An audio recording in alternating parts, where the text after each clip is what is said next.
माझ्या sisters and फॅमिलीमध्ये तुम्हा सर्वांचं स्वागत आहे।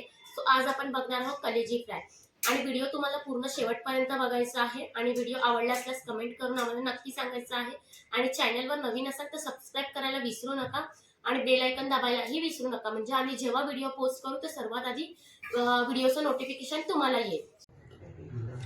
एक वाटी तेल घेतलं आपण, अर्धा लिंबू घेतला, एक चमचा मसाला, अर्धा चमचा हळद आणि अर्धा चमचा काळी मिरी पावडर आणि चवीनुसार मीठ, 4 चमचे कॉर्नफ्लॉवर पीठ घेतले ते बाइंडिंगसाठी घेतले, 2 चमचे आलं लसूण पेस्ट आहे आणि पाव किलो कलेजी आहे। किलो ती धुवून स्वच्छ साफ करून घेतलेली आहे। आपण आलं लसूण पेस्ट ह्यामध्ये टाकून घेतलेली आहे।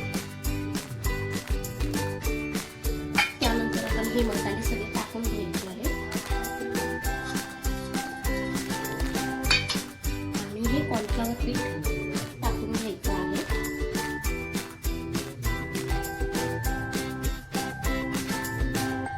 आणि हा अर्धा लिंबू आहे तो आपण त्यात पिळून घ्यायचा आहे।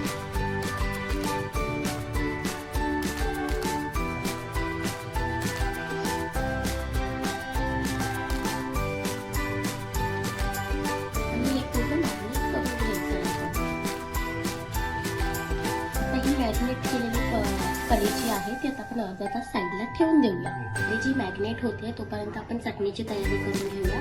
ही 1 वाटी कोथिंबीर आहे, 2 चमचे दही आहे, चवीनुसार मीठ आहे, अर्धा इंच आलं आहे, 1 मिरची आहे। आता आपली चटणी निवडून घेतली आहे। मी आता कढई तापायला ठेवली आहे।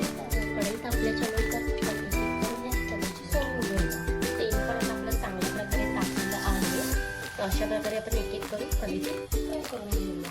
अशा प्रकारे आपण एक करून कलेजी तेलामध्ये सोडून घ्यायचे। तेलावर असं झाकण ठेवायचं कारण कलेजी फ्राय होताना फुटते। अशा प्रकारे आपली कलेजी फ्राय होते।